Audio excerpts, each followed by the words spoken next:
मेरे प्रिय बंधुओं, जय माता दी।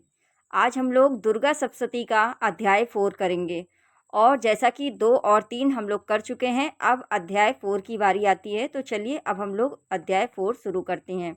और हाँ दोस्तों, चैनल पर पहली बार आए हैं तो प्लीज़ आप सभी से एक छोटी सी रिक्वेस्ट है दोस्तों, चैनल को आप सभी लोग सब्सक्राइब कर लीजिएगा। और चलिए अब हम लोग चौथा अध्याय पूर्ण करते हैं। तो उससे पहले माँ भगवती का ध्यान करें और प्रेम से बोलिए जय माता दी।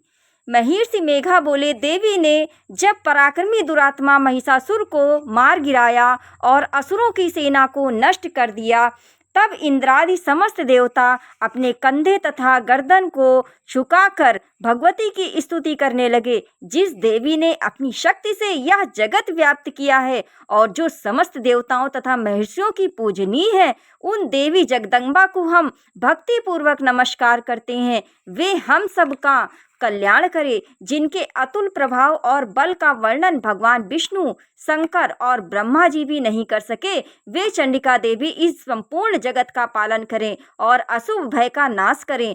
पुण्यात्माओं के घरों में तुम स्वयं लक्ष्मी रूप हो।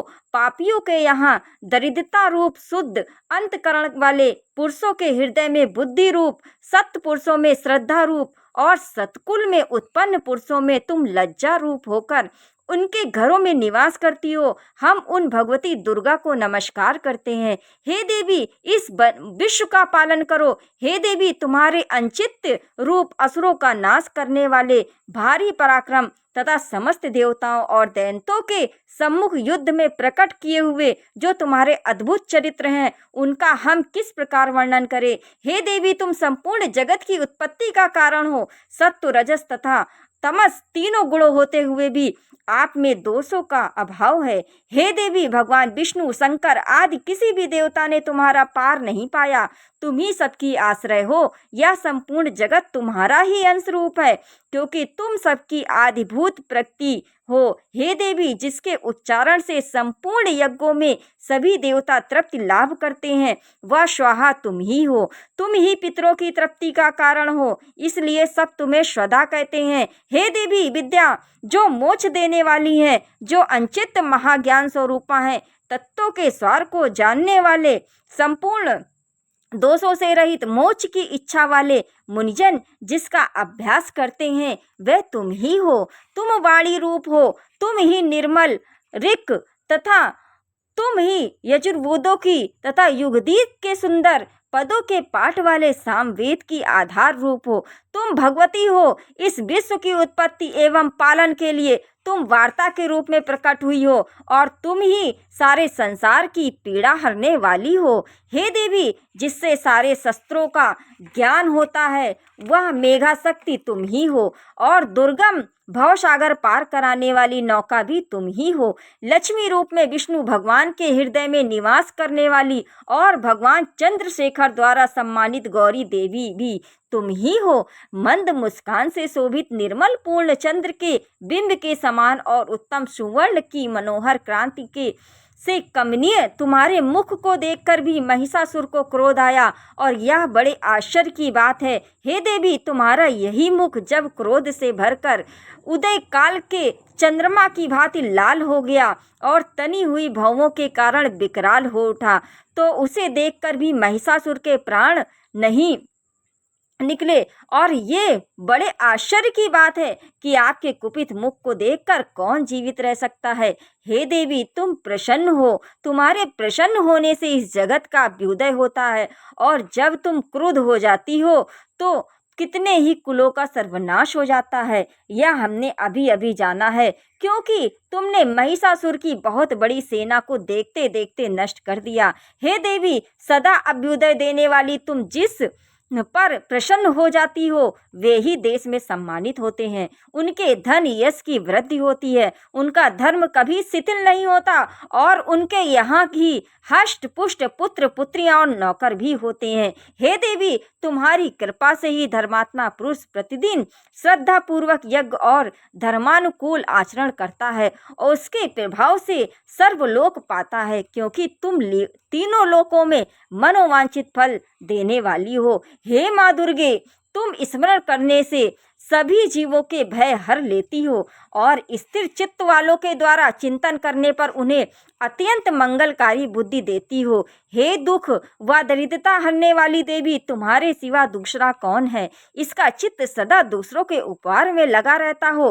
हे देवी, तुम जिनका चित्त सदा दूसरों के उपहार में लगा रहता है, हे देवी, तुम असुरों को इसलिए मारती हो कि उससे संसार को सुख मिलता है और वे चाहे नरक में जाने के लिए चिरकाल तक पाप करते रहें हो, किंतु तुमसे युद्ध करके सीधे स्वर्ग जाएं, इसलिए तुम उनका वध करती हो। हे देवी, तुम दृष्टिपात मात्र से समस्त असुरों को भस्म क्यों नहीं कर देती, जिससे वे तुम्हारे शस्त्रों से मरकर स्वर्ग जाएं।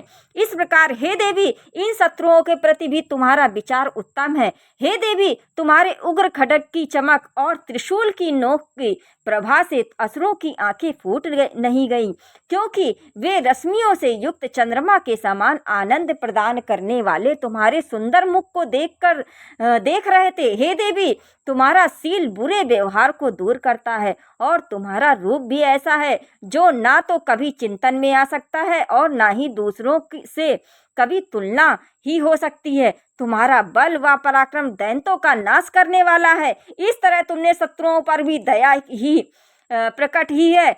और हे देवी, तुम्हारे बल की किसके साथ तुलना हो सकती है तथा शत्रुओं को भय देने वाला इतना सुंदर रूप भी तुम्हारे अलावा और किसका है? हृदय में कृपा और युद्ध में निष्ठुरता, ये दोनों बातें तीनों लोक में केवल तुम ही में देखी गई है। हे माता, युद्ध भूमि में शत्रुओं को मारकर तुमने उन्हें सर्वलोक में पहुंचाया है। इस तरह तीनों लोकों को तुमने रक्षा की है तथा उन समस्त असुरों जिनसे हमें भय था, उनको नष्ट करके तुमने हमारा भय नष्ट किया है। तुम्हें हमारा नमस्कार है। हे देवी, तुम शूल एवं खड्ग से तथा घंटे की ध्वनि से और धनुष को घुमाकर पूर्व, पश्चिम, उत्तर तथा दक्षिण दिशा में हमारी रक्षा करी है।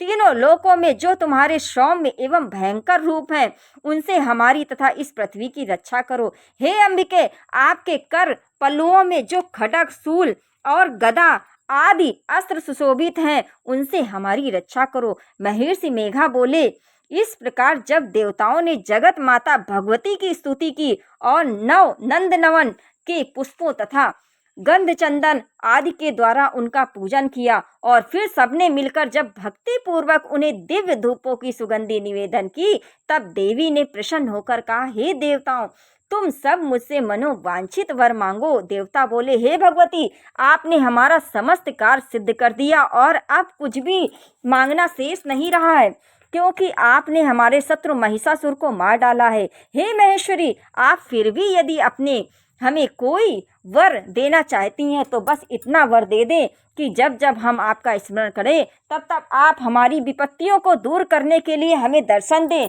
हे अंबिके, जो कोई भी आपकी स्तुति करे उसे वित्त, समृद्धि और वैभव देने के साथ ही उसके धन और स्त्री आदि संपत्ति को बढ़ाएं तथा सदा हम पर प्रसन्न रहें। महर्षि बोले, हे राजन, देवताओं ने जब अपने तथा जगत के लिए देवी को इस प्रकार प्रसन्न किया तो वे तथास्तु कहकर अंतर ध्यान हो गई।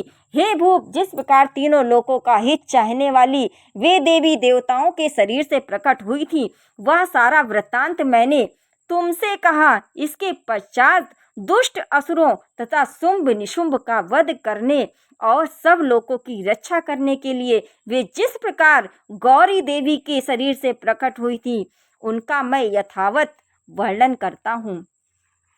तो मेरे प्रिय बंधुओं, ये चौथा अध्याय भी दुर्गा सप्तशती का संपूर्ण होता है। प्रेम से बोलिए जय माता दी दोस्तों। और चैनल पर पहली बार आए हैं तो प्लीज़ आप सभी से एक छोटी सी रिक्वेस्ट है दोस्तों, चैनल को जरूर से जरूर सब्सक्राइब कर लीजिएगा और कमेंट में जय माता दी लिखना बिल्कुल मत भूलना। चलिए दोस्तों, मिलते हैं नेक्स्ट वीडियो में। जय माता दी।